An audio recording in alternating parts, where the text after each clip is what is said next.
con la mesa número 3 de este Foro Nacional sobre Feminicidios.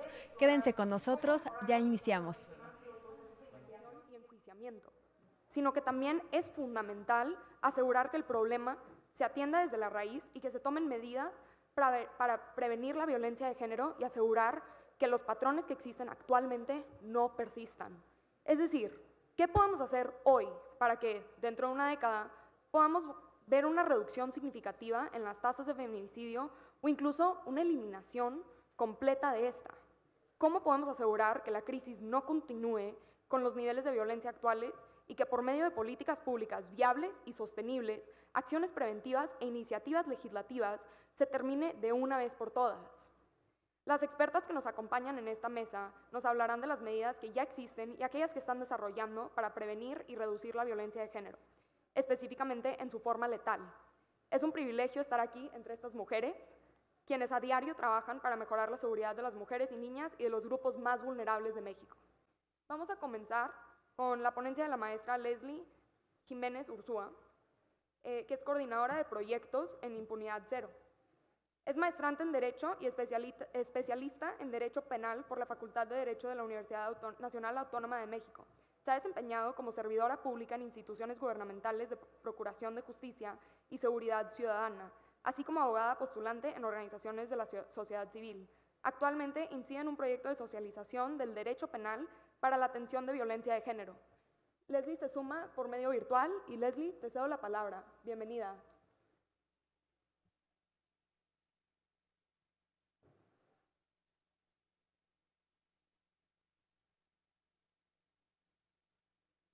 La invitación y Un el momento, espacio Leslie, no para te poder escuchamos. abordar esta problemática. Escuchado en la Leslie, presentación. permítanos un Yo trabajo en segundito. Ahí Impunidad estás. Cero. Impunidad Cero es una organización de la sociedad civil que se dedica a mapear el aspectos de impunidad en el país, pero no solamente a ver la impunidad desde una mirada meramente punitivista. La impunidad es no solo la ausencia de castigo, sino la ausencia de investigación o acciones por parte del Estado para resolver un caso en particular. Desde Impunidad Cero hemos publicado una serie de investigaciones que intentan hablar de la impunidad, siempre ponderando y poniendo en el centro las necesidades de las víctimas. Hace 2 años publicamos un índice en el cual se habló y se mapeó los niveles de impunidad tanto para el delito de homicidio doloso como para el delito de feminicidio.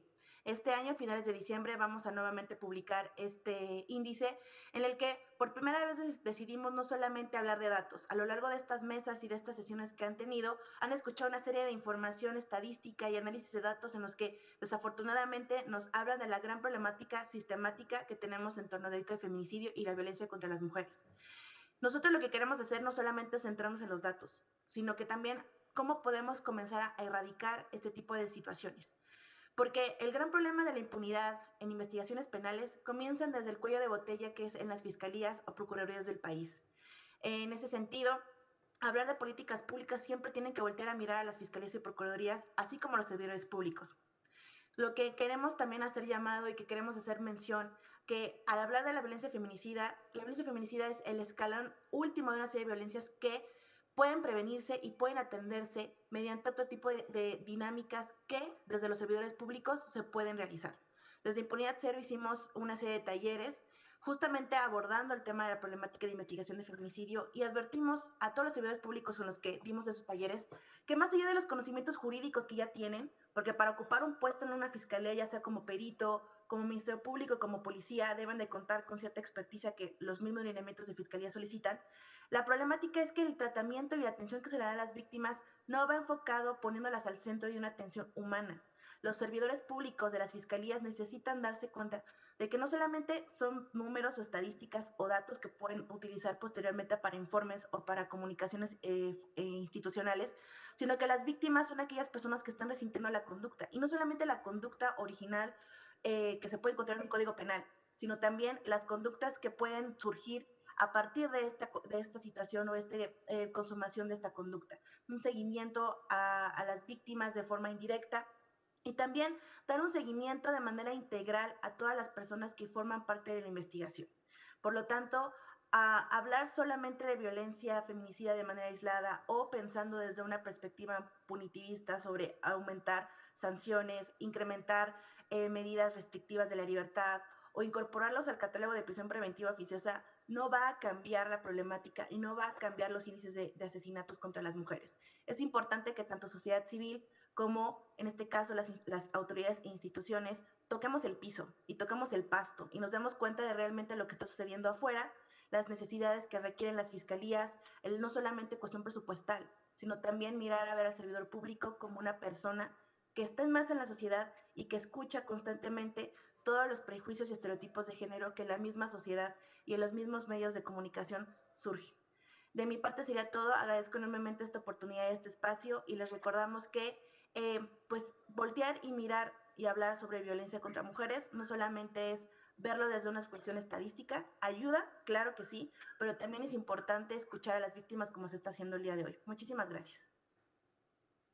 Maestra Leslie, muchísimas gracias por su ponencia. Tiene toda la razón que definitivamente tenemos que ver más allá de las estadísticas y ver la cara de quiénes son los que están sufriendo. No nada más las víctimas, que lamentablemente ya no están con nosotros el día de hoy, sino también de sus familias, que son constantemente revictimizadas por la falta de seguimiento en estos casos y la falta de investigación. Es un problema completamente estructural que se tiene que atender de la A a la Z. Vamos a seguir con la ponencia de la licenciada Anabel López Sánchez. La licenciada Anabel López Sánchez es feminista, activista de diversos movimientos y defensora de los derechos humanos y derechos políticos de las mujeres y de los pueblos y comunidades indígenas. Ha colaborado en diversos mecanismos para el adelanto de las mujeres y en instituciones que trabajan por pueblos y comunidades indígenas. Actualmente se desempeña como directora general para la promoción de una vida libre de violencia e impulso a la participación política del Instituto Nacional de las Mujeres, conocido como INMUJERES. Bienvenida, licenciada. Ahí. Muy buenas tardes a todas, a todos que permanecen en este espacio de reflexión. Muchísimas gracias, Amanda, por la presentación. Estimada senadora, reciba un saludo de la doctora Nadine Gassman, presidenta del Instituto Nacional de las Mujeres, que debido al cambio de horario no pudo estar con ustedes, pero traigo aquí con ustedes los principales, los aportes, lo que estamos construyendo desde el Instituto Nacional de las Mujeres a propósito de este foro de reflexión. Le decía a Samantha que vengo de la conmemoración de los 15 años del Observatorio Nacional de Feminicidio, un esfuerzo ciudadano que tiene defensoras de los derechos humanos de las mujeres, de escuchar a Irinea y su larga lucha por la justicia para su hija Mariana Lima, y escuchar aquí a la mamá de Jade vuelve realmente urgente la necesidad de pensar y repensar si lo que hemos estado construyendo desde el marco legislativo y de la política pública para prevenir el feminicidio, la violencia extrema contra las mujeres, amerita en realidad reflexionar nuevamente. Desde hace casi 4 años en el Gobierno de México estamos comprometidas con impulsar cambios de fondo y promover acciones que se orienten a transformar radicalmente toda aquella situación que normalice y tolere la discriminación, exclusión y violencia hacia las mujeres solo por el hecho de ser mujeres. Por ello, en el marco de este Foro Nacional sobre Feminicidio, queremos compartir con ustedes los resultados y avances de estrategias implementadas por mujeres en materia de prevención de la violencia. Coincido plenamente con Leslie Jiménez Urzúa. La perspectiva punitivista no va a resolver la problemática de los feminicidios. Es importante apostarle a la prevención de las violencias, de todas las violencias que ocurren antes de los fatales hechos de feminicidio. Estas estrategias que les voy a compartir forman parte del modelo integral de prevención primaria de violencia contra las mujeres, un documento normativo que hemos construido desde el Gobierno federal, que desde que fue creada la Ley General de Acceso no se había elaborado. En este modelo van a encontrar ustedes estrategias puntuales para que los distintos niveles de gobierno, desde el gobierno federal, el gobierno estatal, los gobiernos municipales, incluso las organizaciones y gobiernos comunitarios, tengan herramientas para poder implementar acciones para transformar estos patrones que son los que permiten que se genere la violencia. Desde el INMujeres, este esfuerzo lo estamos acompañando con políticas institucionales que permiten territorializar y concretar los efectos positivos del cambio cultural. Mediante la ruta de implementación que estamos ahora construyendo, esperamos poder llegar a todos los rincones y a todas las instituciones que tienen la responsabilidad de prevenir las violencias en contra de las mujeres. Y quiero decirles que una de las estrategias puntuales que en el marco de este modelo estamos impulsando en el INMujeres es la Estrategia Nacional de Redes de Mujeres Constructoras de Paz. Estamos convencidas, al ser parte de este gobierno de la Cuarta Transformación, de que la ciudadanía es fundamental para la construcción de la paz. Estamos con estas redes de mujeres constructoras de paz, fortaleciendo la organización de mujeres en territorios, en colonias, para que sean ellas quienes puedan establecer vínculos con las autoridades locales más cercanas y se pueda prevenir la violencia y construir la paz. También es importante comentarles que hemos elaborado unos lineamientos para la prevención y atención del acoso sexual contra las mujeres en el transporte público, este instrumento que tiene todas las bases para que las instituciones encargadas de la movilidad en cada uno de los estados y los municipios tengan herramientas, estrategias para poder prevenir el acoso en el transporte público, considerando que este espacio pues es más utilizado por las mujeres y sobre todo utilizado porque las mujeres realizan más actividades de cuidado. También hemos elaborado las directrices para elaborar e implementar mecanismos de prevención, atención y sanción del hostigamiento sexual y acoso sexual. Estas directrices también tienen herramientas que facilitan la implementación primero la detección del acoso y después los mecanismos de atención. Y en relación al feminicidio, puntualmente, les queremos decir que en materia legislativa hemos construido en el INMujeres un modelo de tipo penal de feminicidio. Nos dimos a la tarea de hacer la revisión puntual de cada uno de los tipos penales en todo el país y encontramos que hay diferencias, algunos más fortalecidos que otros, algunos que no tienen los suficientes elementos técnicos para la integración del delito, y hemos elaborado este modelo que recoge pues toda la fundamentación del marco normativo internacional, de los compromisos que México ha adquirido para garantizar una vida libre de violencia, y decirles que lo hemos enviado a 25 congresos, 7 han presentado iniciativas tomando como base este modelo, que son Querétaro, Baja California, Tamaulipas, Nuevo León, Zacatecas, Yucatán y Ciudad de México.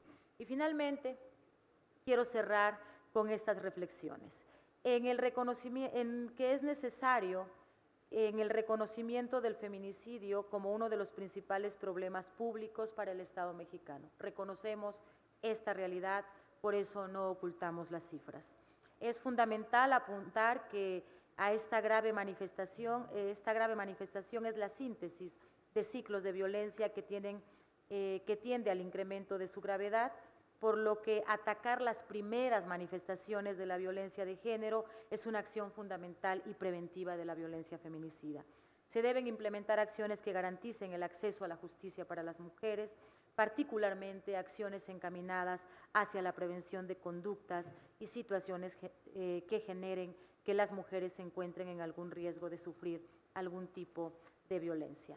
Queremos invitarlas e invitarles a poner los ojos en la prevención de la violencia como una estrategia urgente para prevenir el feminicidio. Muchas gracias.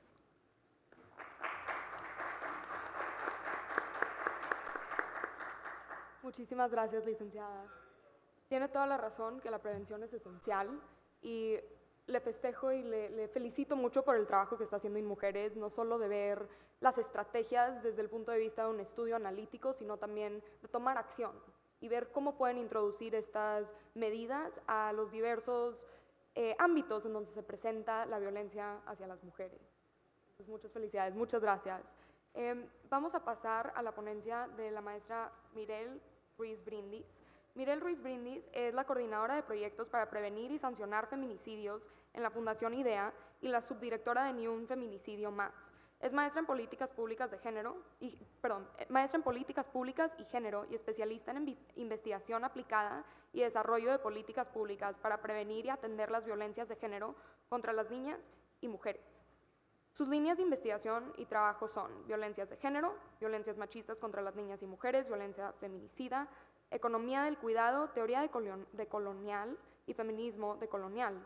Ha trabajado en varias organizaciones humanitarias sin fines de lucro como analista especialista en estudios de género en C230, consultores y como coordinadora de la Unidad de Análisis y Contexto en la Fiscalía General de Justicia del Estado de México. Mirel, te cedo el micrófono.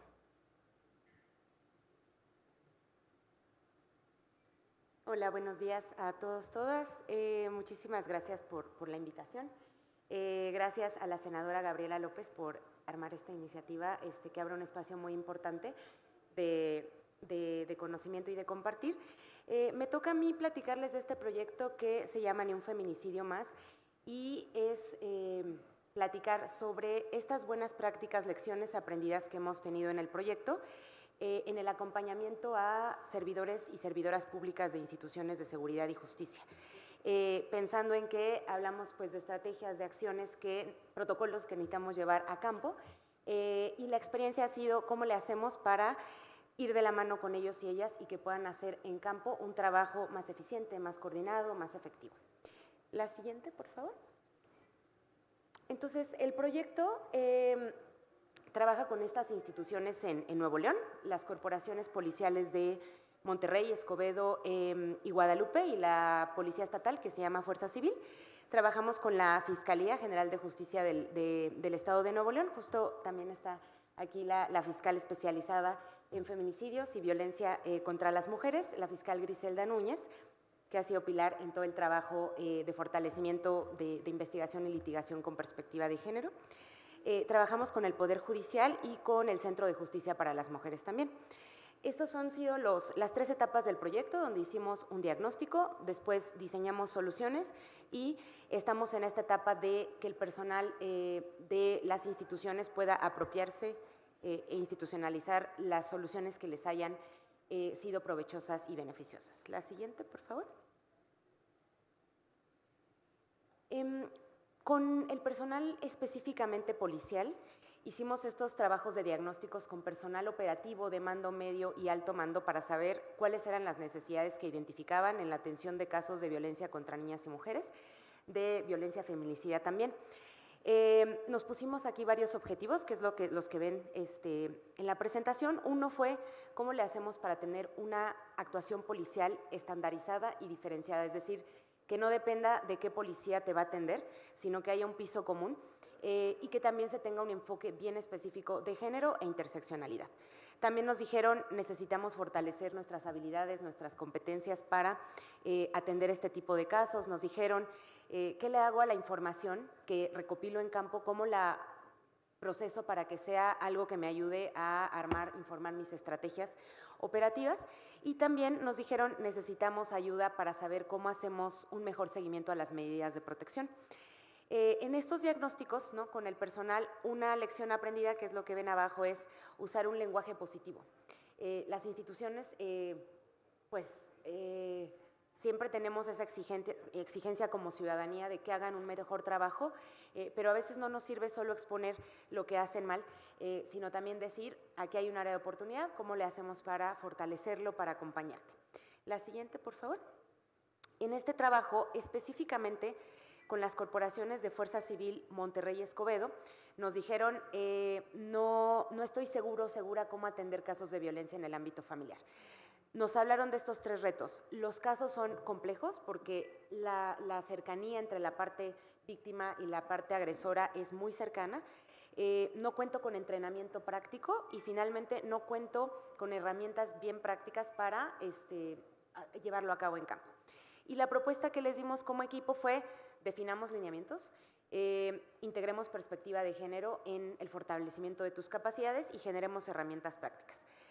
Una lección aprendida fue que esos espacios de diálogo con servidores y servidoras públicas sean de confianza, donde nos puedan expresar. La verdad es que no sé hacer esto, no entiendo a qué me refiero con perspectiva de género, etcétera.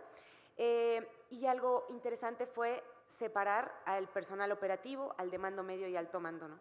Que las personas operativas nos podían decir: sin la presencia a la mejor del mando medio, esto lo estoy haciendo un poco mal y necesito ayuda.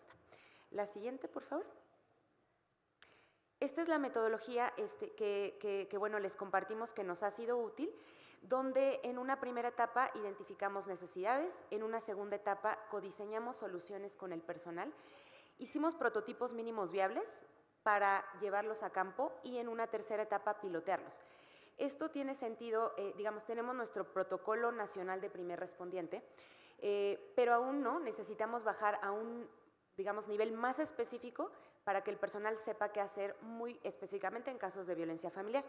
Entonces, estos prototipos son herramientas que tienen suficiente calidad para poderlas llevar a campo, que hay que probarlas y si nos funcionan, pues entonces ya haces un cambio más institucional, más amplio con la propia autoridad. En una cuarta etapa hacemos análisis de resultados y ajustamos herramientas. De las lecciones aprendidas para tener éxito en ese trabajo coordinado con las autoridades fue mantenernos flexibles, estar escuchando activamente a las necesidades sin, pues, juzgar, ¿no? Decir: a este policía, a esta policía no le interesa, cuando hay mucha gente que sí le interesa y que está comprometida. Eso es lo que vemos en el día a día. La horizontalidad, es decir, no como nosotras como externas decirles: tú lo que necesitas hacer es esto, apréndete qué es la perspectiva de género, porque eso necesariamente a veces no es lo que requieren en campo. Y bueno, esta es la metodología ágil que si es útil, pues pudiéramos también profundizar en esa en otra ocasión, digamos, o quedo al servicio para esto. La siguiente, por favor. Este es el protocolo que diseñamos con estas corporaciones para atender casos de violencia en el ámbito familiar. El protocolo les ayuda a sistematizar lo que ellos y ellas ya hacen en campo y les pusimos como esos foquitos morados donde les decimos: en esto, para casos de violencia familiar, necesito que pongas toda la atención posible, que no se te vaya lo que hay que hacer. El protocolo inicia cuando recibimos el llamado del 911 o se capta un caso en patrullaje e idealmente termina en una buena canalización, en un refugio, en el DIF, en unidades especializadas, en la Fiscalía, en los institutos de las mujeres. Es decir, personal primer respondiente, no solo te toca detener y poner a disposición, te toca dar una atención de primer contacto de calidad a las víctimas. En la primera etapa de identificación hacemos un énfasis en el encuadre de la violencia, que está con el foquito morado, donde le decimos: te tienes que hacer pensar en un primer escenario de lo que te vas a encontrar. Si en el 911 nos llamó el vecino o la vecina, es posible que en el hogar te vaya a decir la víctima: aquí no pasa nada. Si la víctima está levantando la mano, entonces es otro escenario. No vayas pensando que siempre vas a encontrar las mismas condiciones. Segunda etapa, decimos: el diálogo con las personas involucradas es fundamental. Es decir, cuando hay estas violencias que pudiéramos llamar cruzadas o violencias mutuas, cuando hay también, dos personas, digamos, agrediendo, no nos sirve que las detengas a las dos y las pongas a disposición. Nos sirve que hagas un reconocimiento de quién es la persona probable responsable aquí. La víctima pudiera estar defendiéndose o pudiera tener un episodio de violencia resultado de la experiencia de violencia que le antecede.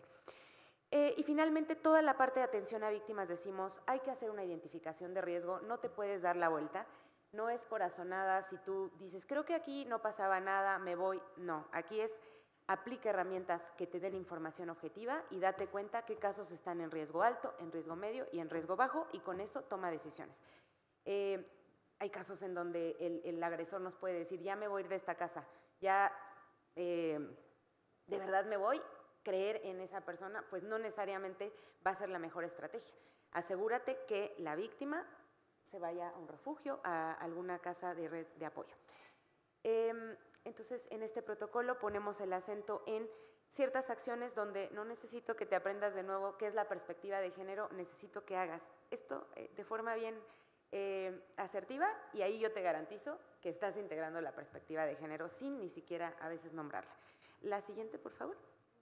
Para este protocolo, escuchando muy atentamente lo que el personal nos decía, armamos un guión de entrevista, cómo te acercas a las víctimas sin juzgar, sin estereotipos, desde la empatía, desde la compasión, armamos una herramienta para orientar a las propias víctimas. No llega el policía y le da una cantidad de información a la víctima que en ese momento es posible que no vaya a poder recibir, sino de forma visual poderla guiar y decirle a qué es lo que implica que presentes una denuncia, o más bien que participes en el proceso de denuncia, que justo con la fiscal siempre decimos, sobre la víctima no puede estar la carga de la prueba, ¿no? Es un testigo especial, pero si no va la víctima, pues tendríamos que hacer las veces de sacar, a llegarnos de otros datos de prueba para proceder. Hay una herramienta, una ficha de identificación que les platicaba de víctimas en situación de alto riesgo, hay una herramienta para prevenir el uso injustificado de la fuerza y el abuso de poder. Es una realidad que para las corporaciones policiales un indicador de éxito es el número de detenciones que tienen, y a nosotras no necesariamente nos dice mucho. Entonces, bueno, si esa es una práctica, hagamos que en esas detenciones pues no haya ninguna práctica de tortura y abuso de poder. Y también una herramienta de promoción del autocuidado para el personal policial, recordando que eso, son personas, reciben un impacto emocional importante en la atención de estos casos y requieren herramientas de manejo de estrés, de técnicas de acompañamiento para su bienestar emocional. La siguiente, por favor, ya voy a terminar. Finalmente, compartirles que la forma en que trabajamos con el personal fue a partir del enfoque de competencias. Dijimos, nos interesan sus conocimientos, el saber, nos interesan sus habilidades, que sepan hacer, y nos interesa el saber ser, las actitudes con las cuales van a atender los casos. El proceso de sensibilización es fundamental, donde hay que interpelar, reflexionar y decirle un poco al personal que también puede vivir violencia en sus hogares, el por qué hay que hacer el trabajo con empatía, con compasión, sin juicios. En estos aprendizajes dijimos, hay que trabajar con enfoque práctico, hay que conectar con la experiencia del aprendizaje, que el personal policial le vea un beneficio a estarse preparando en estas habilidades. Compartirles que en medio trabajamos con ejercicios de simulacro, es decir, pongamos un caso hipotético y necesito que me digas cómo tomarías las decisiones.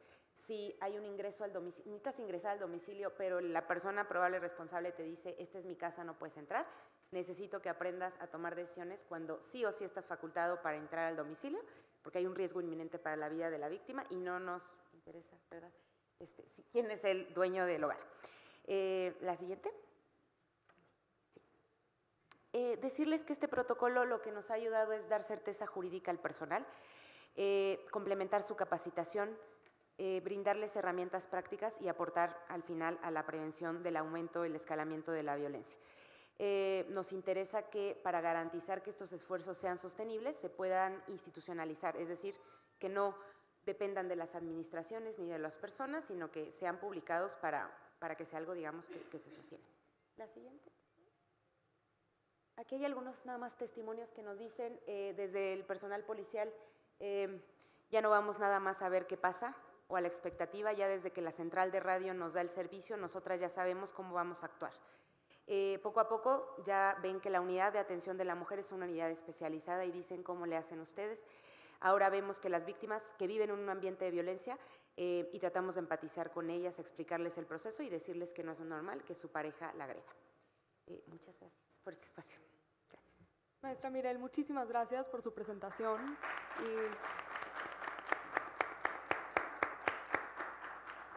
Como regiomontana y neolonesa, le agradezco muchísimo a usted y a todo el equipo de Ni un Feminicidio Más por poner en acción esta metodología ágil, ¿verdad? Y también por hacernos saber y dar a conocer que sí hay interés por parte de las fuerzas, o sea, de las autoridades correspondientes de ver cómo prevenir, cómo atender, cómo mejorar.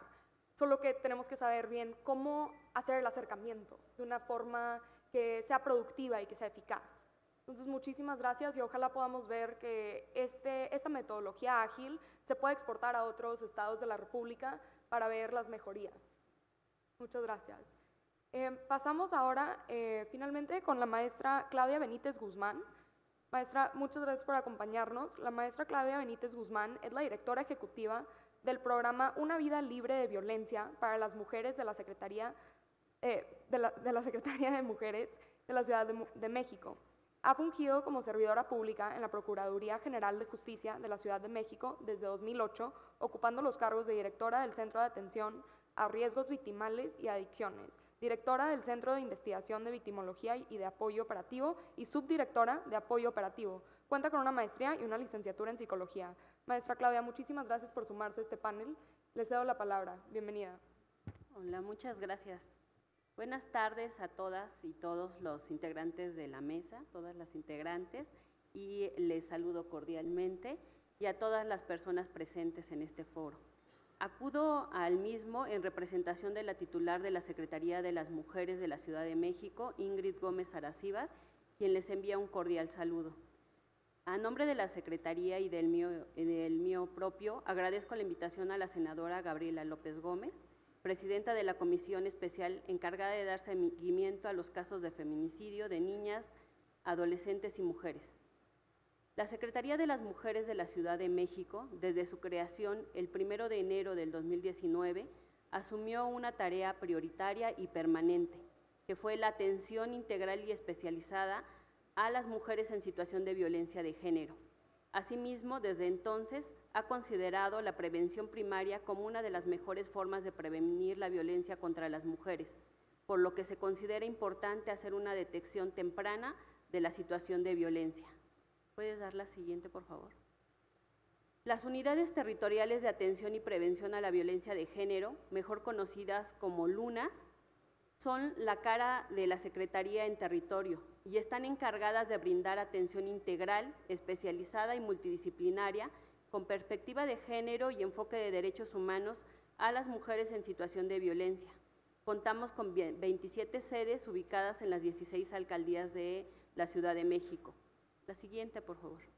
Su objetivo principal es el brindar servicios públicos de prevención y atención a la violencia contra las mujeres por razones de género, de manera oportuna, con calidad, eficiencia, eficacia y con el propósito de fomentar el acceso de las mujeres y las niñas a una vida libre de violencia. ¿Puedes dar la siguiente también?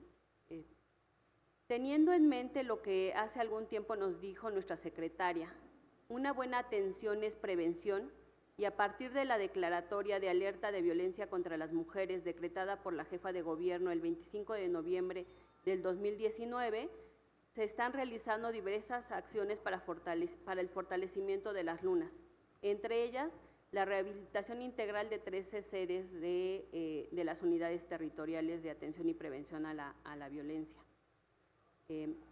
También se desarrolló un nuevo modelo de gestión integral, porque a partir del 2019, como les decía, se fusionaron 2 programas diferentes y lo que necesitábamos ahora era tener un modelo de atención que pusiera en el centro la atención a las mujeres. Se ha capacitado al 100% del personal en este modelo de atención integral y se ha implementado una estrategia de detección, atención y seguimiento a casos de riesgo feminicida. Algo muy importante que escuchaba ahorita de la anterior ponente es que era importante la detección temprana y eso también lo consideramos nosotras. Todas las mujeres que llegan a las LUNAS en la entrevista inicial se les hace una valoración del nivel de riesgo de violencia en el que se encuentran. A partir de ahí determinamos cuando son casos de violencia de nivel de riesgo feminicida una atención inmediata y prioritaria. No quiere decir que a las demás no se les atiende, sí se les atiende, sin embargo a las que están en este nivel de riesgo tienen una atención que ese mismo día se hacen diversas gestiones que ahorita vamos a ver para poder apoyarlas en lo que necesitan. También algo importante que tenemos en estas unidades es que si bien damos estadísticas, lo que vemos son casos de personas. No las metemos en una bolsa diciendo esto se tiene que hacer con todas, sino más bien se tiene que ir viendo caso por caso cuáles son las necesidades que tienen para que podamos en un momento dado brindarles el apoyo que requieren, ¿no? Las lunas han realizado de enero del 2020 a septiembre del 2022. ¿Puedes dar la siguiente, por favor? ¿Y la siguiente? De enero del 2020 a septiembre del 2022, 170,437 servicios a 36,240 mujeres que acudieron por primera vez a las lunas. A esto tendríamos que sumarle todo lo que son los servicios subsecuentes. A estas mujeres recibieron en promedio 6 servicios de atención psicológica, jurídica y o en trabajo social, que son las áreas que tenemos en las lunas. Parte importante del modelo de gestión integral de las lunas es el identificar, como les decía, y atender de manera integral, pronta y expedita los casos detectados en las lunas con el nivel de riesgo de violencia feminicida y de esta forma contribuir a la prevención de los feminicidios. ¿Puedes dar la siguiente? Por ello, la Secretaría de las Mujeres implementó en el 2020 la estrategia de detección, atención integral y seguimiento a casos de nivel de riesgo de violencia feminicida. Del análisis de la información que tenemos del 2020 y a lo que va de este año, podemos decir que la estrategia contribuye a la disminución del nivel de riesgo, ya que ahora estamos en posibilidad de mencionar que de enero del 2020 a la fecha se han detectado un total de 2,430 casos con nivel de riesgo de violencia feminicida y con la estrategia se logró la disminución en un 45% de este número, es decir, 1,074 mujeres de estos que bajaron de nivel de riesgo a alto o moderado. ¿Puedes dar la siguiente? La estrategia consta de 3 fases que aquí aparecen en la presentación, las voy a decir de manera muy rápida, y las tenemos identificadas más como de manera didáctica, ¿no? Llevamos esos pasos, pero a veces tenemos que irnos a la siguiente fase como un primer momento. La primera fase inicia al identificar el nivel de riesgo de violencia feminicida. Como les decía, todas las mujeres que ingresan a las lunas, todas son atendidas. Algunas de ellas acuden por información y orientación. Por ejemplo, durante la contingencia, muchas acudían a preguntar dónde estaban los centros de vacunación. Se les decía, se les da la información que solicitan. Y a las que reportaban situaciones de violencia, se les abre un expediente en la luna y se hace una valoración del nivel de riesgo. También algo importante en relación a lo que decía la ponente anterior, esta valoración del nivel de riesgo no es subjetiva. Tenemos una valoración que se ha hecho y que se hizo en coordinación con diferentes dependencias de la Ciudad de México para establecer cuáles eran las preguntas que se tenían que hacer. Cuando nos da un nivel de riesgo crítico, se les aplica otro cuestionario que son 4 preguntas en específico y es un tamizaje de violencia feminicida. En estas 4 preguntas, con alguna que nos dé como positivo o que nos diga que sí, es considerada en un nivel de riesgo de violencia feminicida.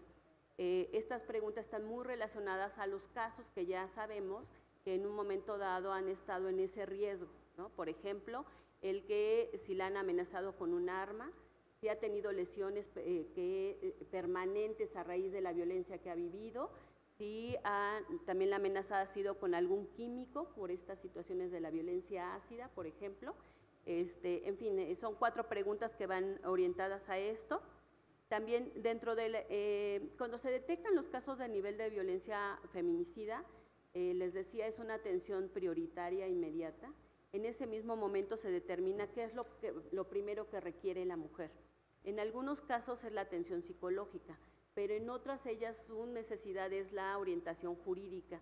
Se les da lo que ellas solicitan y además se le enlazan a los servicios sociales que se requieran o a los programas sociales que se requieran.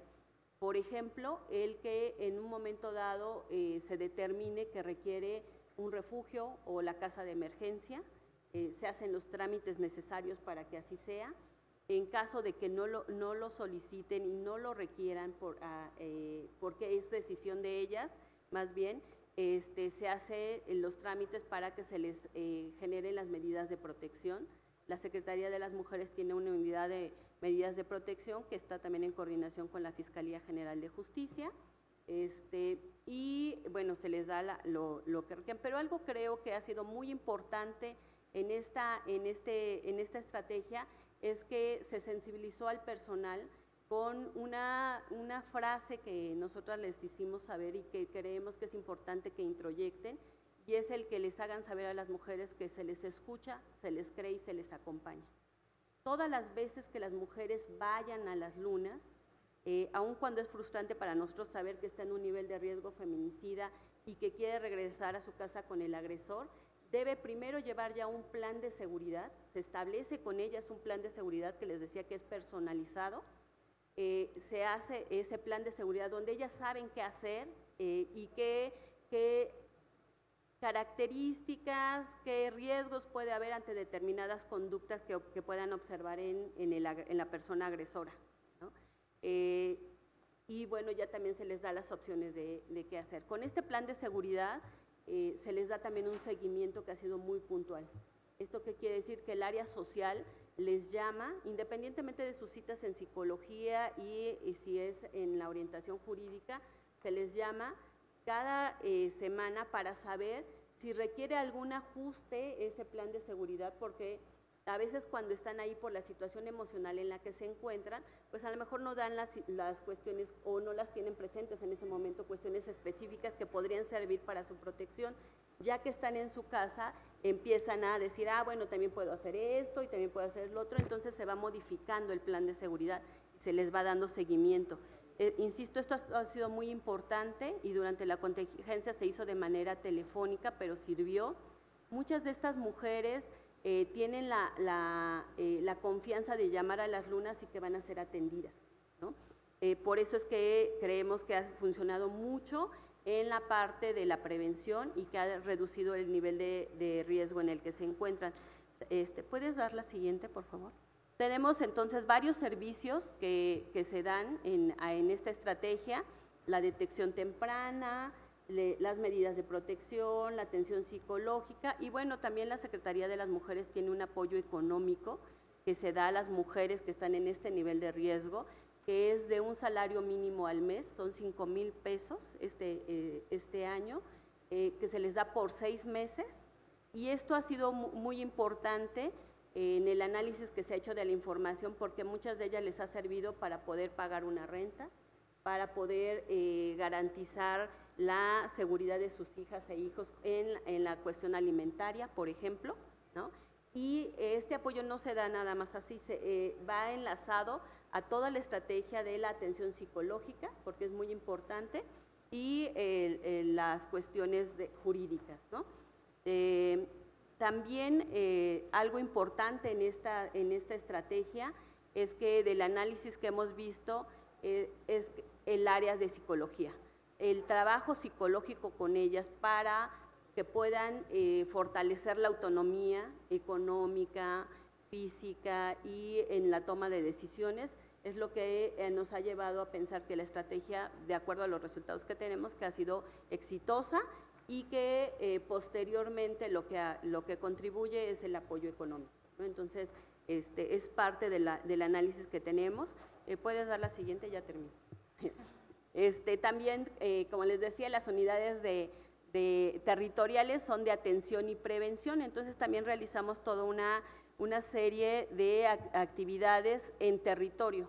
Nosotras hemos recorrido los territorios y eso es también importante porque hacemos difusión de los servicios, es como las mujeres se pueden enterar de qué servicios proporciona la Luna, a dónde pueden ir y se han hecho de diferentes maneras, con sendero seguro, con la estrategia Camina Libre, Camina Segura, puede dar la siguiente, haciendo jornadas, por ejemplo, los días naranjas, siempre se hace una jornada que además se hace en todas las alcaldías de la Ciudad de México el mismo día. Por ejemplo, aquí nada más les puse una que nombramos naranjas en el mercado, un poco en relación al color naranja, y se hizo en todos los mercados, en los mercados, digamos, más importantes de las 16 alcaldías. La siguiente. Y hay otra serie de actividades, por ejemplo, las tertulias violentas, donde se ha llevado o se habla con las mujeres en su territorio sobre los derechos de las mujeres y la prevención de la violencia. Se hace la difusión de los servicios. Digo en su territorio porque ellas nos dicen dónde. Ha sido a veces en un parque, en el patio de sus casas, invitan a sus vecinas, vamos y hablamos con ellas, platicamos sobre los derechos o algunos temas que ellas nos piden en relación a cuestiones de prevención. Para darles solamente unos datos, de enero a septiembre de este año se han llevado a cabo 2.152 acciones de prevención, lo cual impactó a 91.157 personas. Y bueno, esta es parte de las estrategias de la Secretaría de las Mujeres y por su atención, muchas gracias. Creo que me alargué demasiado. Muchísimas gracias, maestra Claudia. Y la verdad le aplaudo todos los esfuerzos que están haciendo desde el gobierno de la Ciudad de México, porque leí varias cifras de varias fuentes que su gobierno ha logrado reducir el número de feminicidios entre el 2018 y 2021 por un 25%, que pues es un nivel sustancial y claramente demuestra que estas iniciativas de la atención completa, la ayuda a las víctimas y posibles víctimas, viendo la atención económica, psicológica, de seguridad personal, pues sí está haciendo un traje a la medida para verdaderamente ver que se logre el cambio y ver que estas mujeres salgan de una situación que no es viable, que no es sostenible y que vuelvan a generar una vida completa y feliz. Entonces se lo aplaudo, muchas gracias por su intervención. Tenemos la posibilidad de entrar a una sesión breve de preguntas y respuestas. ¿Por qué no tomamos 5 preguntas de la audiencia que está aquí presencialmente y luego pasamos y permitimos que las ponentes respondan? ¿Quién quiere empezar? Si no hay preguntas en la audiencia, yo puedo… el doctor Shirk, por favor. ¿Tenemos un micrófono? Por Gracias, favor, Humberto. doctor, le llevo el micrófono. Muchas gracias. Bueno, necesariamente nos hemos enfocado hoy en día en los recursos que existen para apoyar a las víctimas de violencia contra la mujer, pero un aspecto que me parece que está haciendo falta es ¿qué hacemos con los hombres? ¿Cuáles son los recursos para los hombres en cuanto a atención de salud mental o intervenciones en casos de hombres que llevan un patrón de violencia contra la mujer? Todos sus recursos o todas las medidas que hemos platicado hoy en día han sido específicamente para castigar al hombre, es decir, son reactivos. Y creo que sería importante reconocer que el problema de la violencia de género y el problema de la violencia en general es un problema más de 90% masculino y que tenemos que estudiar y enfocar mucho en cuáles son los factores que contribuyen al abuso y la violencia masculino y tener mejores intervenciones o medidas para prevenir esa conducta, porque no solo afecta a la violencia contra la mujer, sino también la violencia en todo México. Muchas gracias, doctor Shirk. Solo para los que no pudieron escuchar, la pregunta es, ¿qué hacemos con los hombres para prevenir que se conviertan en feminicidas? Porque ahorita estamos viendo la prevención una vez que ya existe la violencia de género, pero ¿qué podemos hacer para prevenir esa violencia de género y que no existan, que no tenga que haber mujeres que acudan a los servicios de atención, sino que nomás sus parejas no las violenten? Tenemos otra pregunta aquí en la audiencia, adelante. Sí, hola, buenas tardes a todos.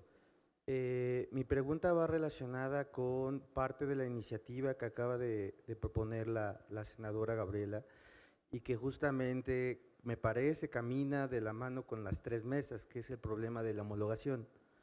Me parece, por lo que están mencionando los 3, dentro de su diagnóstico, es que es necesario un mismo marco que permite de alguna forma visibilizar esas razones y aparte construir un andamiaje bastante coherente con el ejercicio de la justicia. Pero también observo que no hay solamente una propuesta de homologación y eso llama potentemente mi atención, porque incluso ahorita acaba de mencionar otra propuesta que se acaba de lanzar hacia los estados. Y entonces, ¿cómo van a caminar estas otras posibilidades con lo que se está manejando? Gracias. Muchas gracias. ¿Tenemos otra pregunta? Bueno, de no ser así, a mí me gustaría saber si las ponentes nos podrían más o menos delinear cuáles son las acciones que se deben de estar priorizando, cuáles son las acciones que se deben de tomar de inmediato para atender la prevención hoy y cuáles son las acciones que podemos estar empezando a fomentar para asegurar que en 10 años, en 15 años ya no exista este tipo de problemas. ¿Tenemos alguna otra pregunta? Sí, adelante.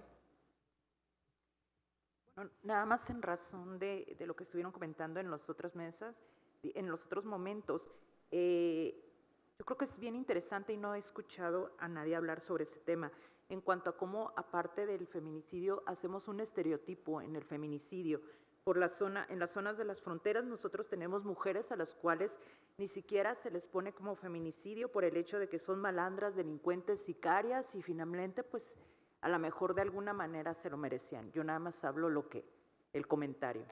Ese es un tema que yo no lo he escuchado. Si nosotros hablamos de un 81.1% de la impunidad en cuanto a feminicidio, hace un momento hablaban, y nada más es una duda, a lo mejor terminamos especializando a todo México, pero todos somos responsables en dar una respuesta. Y darle una respuesta a personas como las que hoy se subieron y fueron muy valientes en hablar qué es lo que está pasando en su vida. Ya no está, me da mucha pena que no esté la fiscal, y ella hablaba de presupuestos y somos seres humanos, pero como seres humanos, ¿cómo le dices a una víctima, no tengo presupuesto?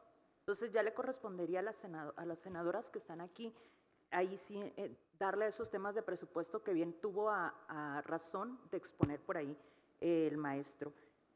Y por último, no está Saskia, pero quiero comentarle, yo inicié como policía, no justificó jamás, y a lo mejor tendría que disculparme en mi desarrollo policial, de ser un primer respondiente omiso.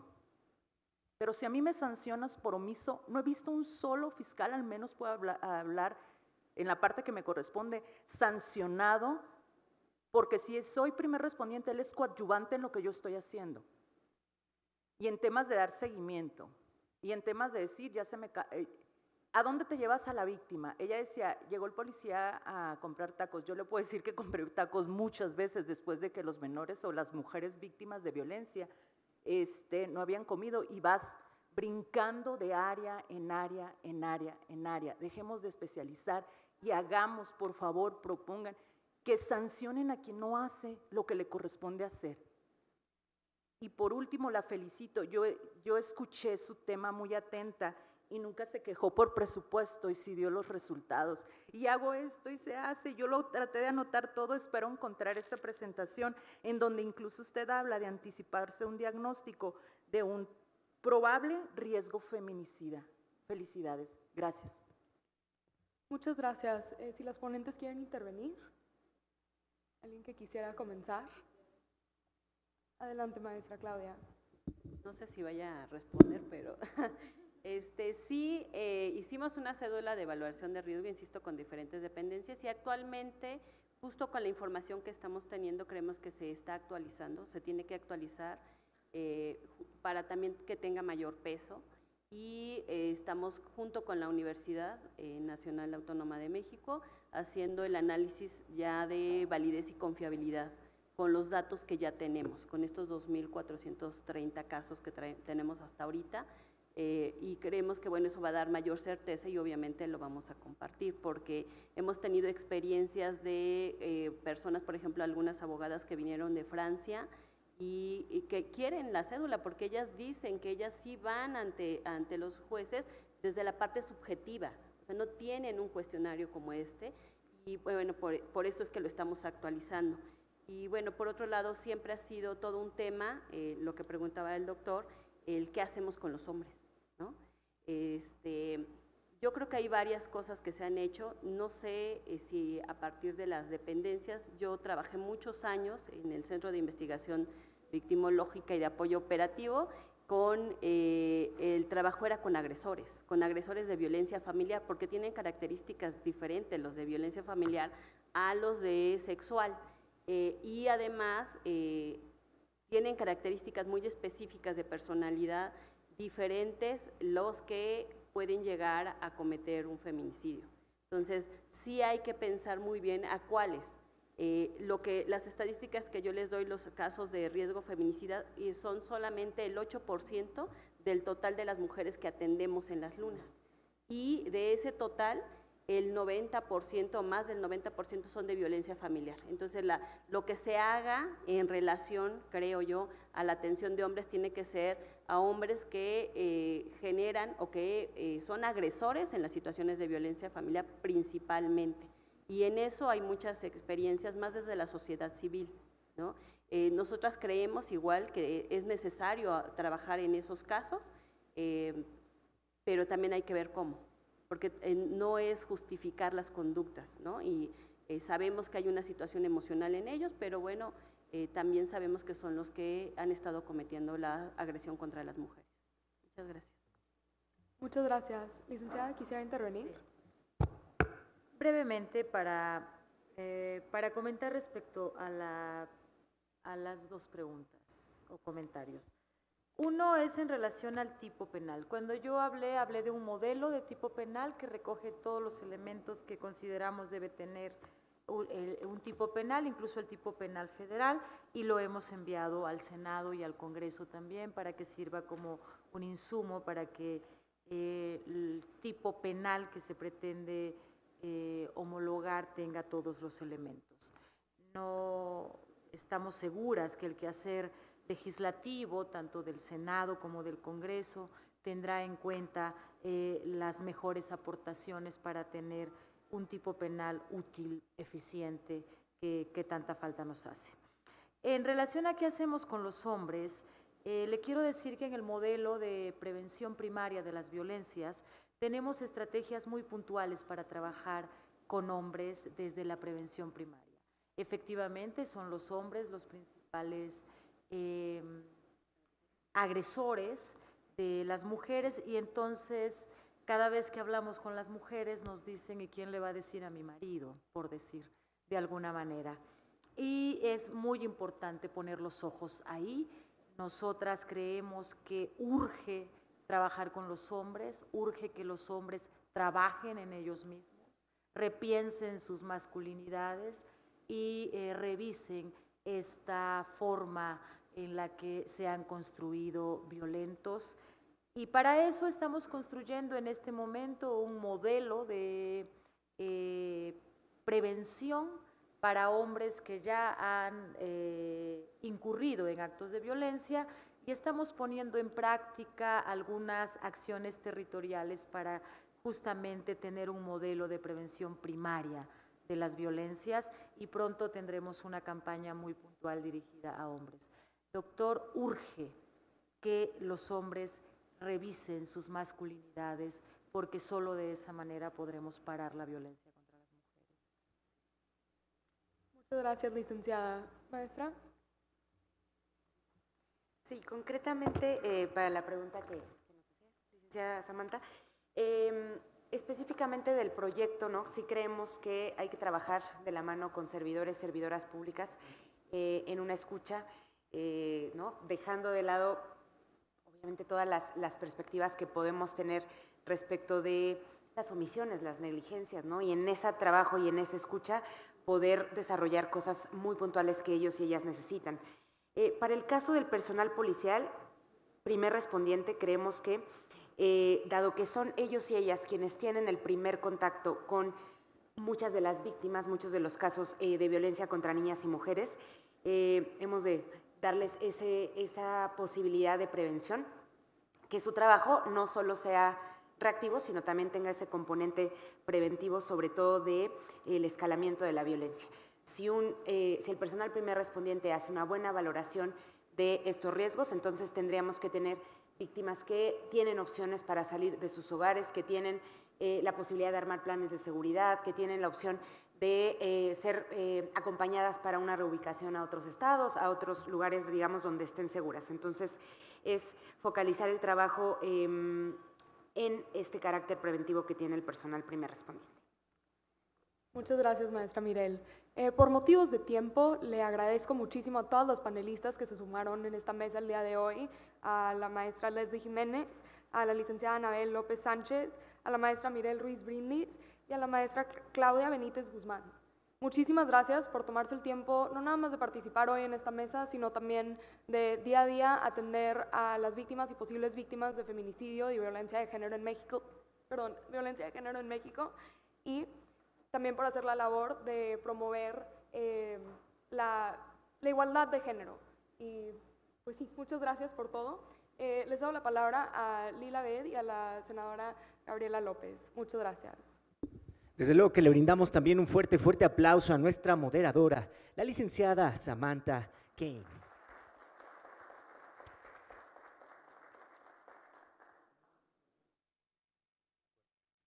Pues bien, señoras y señores, antes de dar todos y cada uno de estos importantes reconocimientos a nuestras expertas y ponentes de esta tercera mesa, daremos paso con las conclusiones finales de este foro hoy desde el Salón de la Comisión Permanente del Senado de la República. Todo esto a cargo de nuestra anfitriona, la senadora Gabriela López Gómez, presidenta de la Comisión Especial encargada de dar seguimiento a los casos de feminicidio de niñas, adolescentes y mujeres del Senado de la República. Muchas gracias. Pues tras una jornada que nos parece que fue sumamente exitosa en cuanto a las exposiciones de los distintos panelistas, expertos, académicos, integrantes de las organizaciones de la sociedad civil, estamos comprometidos, tanto en el Wilson Center, el Instituto México en particular, y la senadora Gabriela López y el Senado de la República, a dar seguimiento puntual a los resultados y a las conclusiones que hemos obtenido el día de hoy. Esta tarde se va a publicar un comunicado en conjunto sobre este primer foro nacional sobre feminicidio, visiones y soluciones.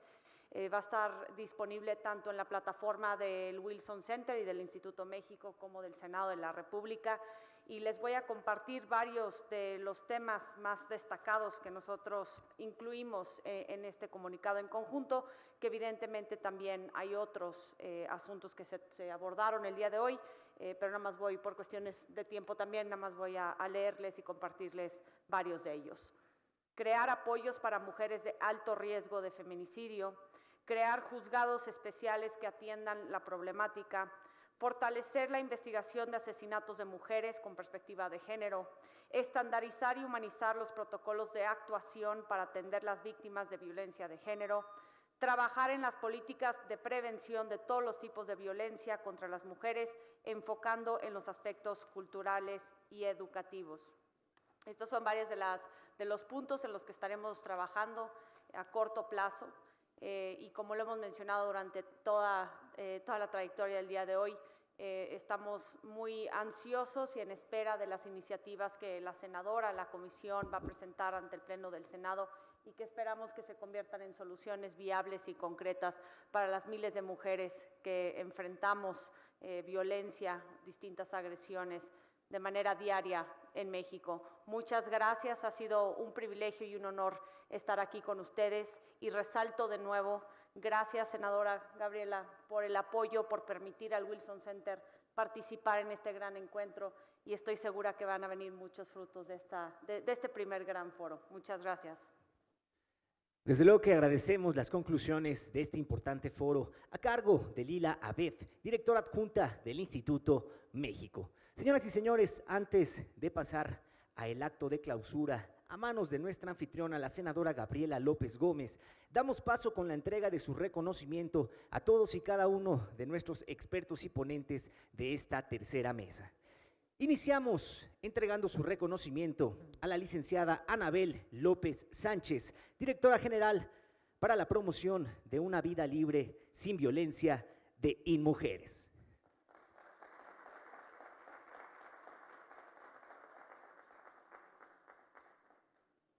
Continuando con esta entrega, se hace entrega de su reconocimiento a la maestra Mirel Ruiz Brindis, subdirectora de Ni un Feminicidio Más.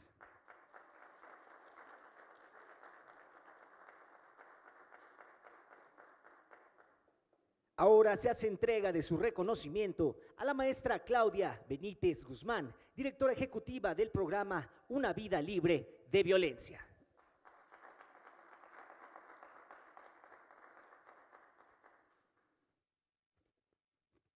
Desde luego, finalmente se hace entrega de su reconocimiento a la moderadora de esta tercera y última mesa de nuestro foro, la licenciada Samantha Kane.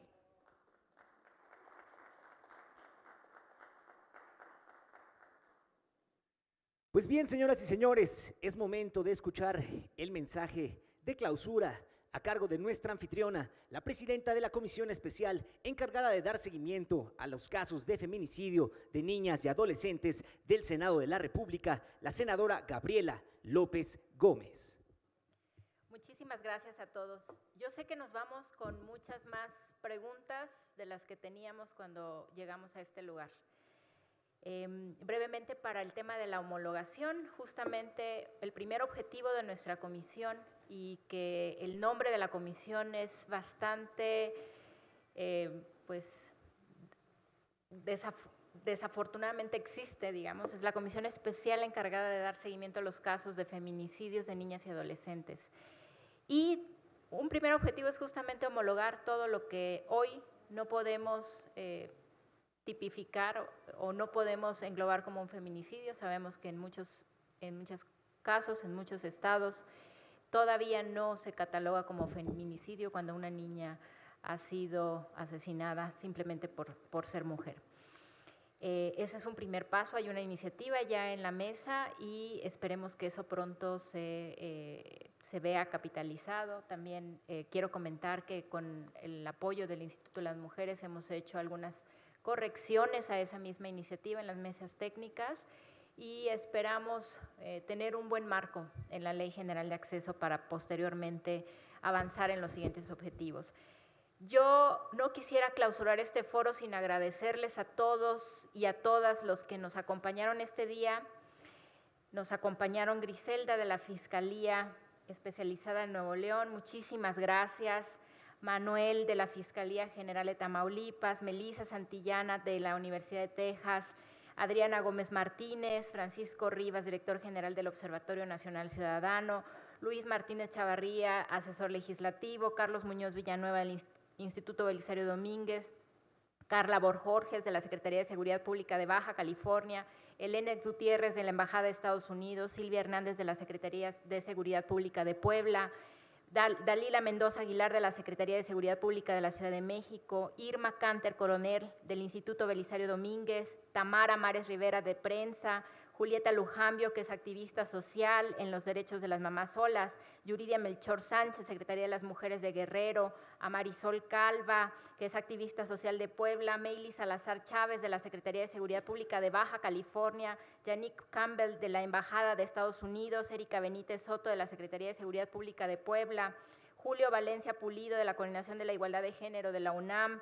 Logan Mesa Aguado de la Fiscalía General de Michoacán, Guadalupe Paul Pech de la Instancia de la Mujer del municipio de Lázaro Cárdenas de Quintana Roo, Norma Tá Palma, la Instancia de la Mujer del municipio de Lázaro Cárdenas, Marta Montoya Palma de la Secretaría de Seguridad Pública de Guanajuato, Adriana Terrazas Porras del Congreso de la Unión, Rubén Vasconcelos Méndez, exfiscal general del Estado de Oaxaca, José Pedrosa Silva de la Facultad de Ciencias Políticas y Sociales de la UNAM, Guadalupe García Palma de Petróleos Mexicanos, José Vázquez Alamán de la Fiscalía General de Coahuila, César Augusto Hernández de la Universidad Autónoma del Estado de México, Beatriz Santamaría de la Unidad de Prevención de la Secretaría de Seguridad y Protección Ciudadana, José Antonio Mora de la Fiscalía General de Jalisco, María Cruz Acuña de la Fiscalía General de Chiapas, Adriana Lizárraga de la Fiscalía General de Baja California, José Hernández de CONAVIM, Rodrigo Cárdenas Palencia de la Fiscalía del Estado de México, Brenda Bazán Varela de la Fiscalía de Feminicidios de la Ciudad de México, David Shirk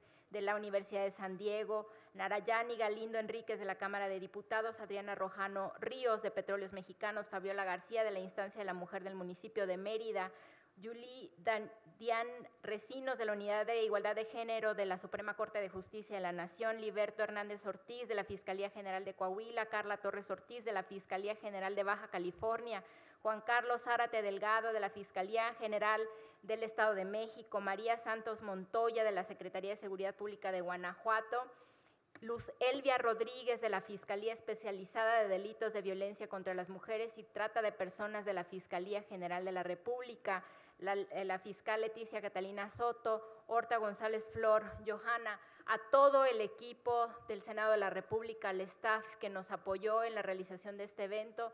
Yo valoro muchísimo que el día de hoy ustedes estén sentados escuchando lo que nuestros ponentes y nuestras ponentes tuvieron que decir. Estoy segura, ya platiqué con algunos de ustedes, que podemos hacer un foro igualmente con la participación de todas las experiencias que ustedes tienen. Agradezco muchísimo a quienes tomaron la iniciativa de ofrecerse para presentarse en estas mesas y les agradezco, les aseguro que toda la información que hoy estamos recopilando no se va a quedar acá, vamos a trabajar en muchos proyectos, en muchas iniciativas y esténse pendientes de nuestra siguiente convocatoria. Muchísimas gracias, bienvenidos al Senado de la República y esperemos vernos pronto. Señoras y señores, a nombre de la 65ª Legislatura del Senado de la República, agradecemos su presencia y permanencia dentro de este importante foro de discusión. Sin más que agregar, les deseamos a todas y todos ustedes una estupenda tarde y que lleguen con bien a sus destinos.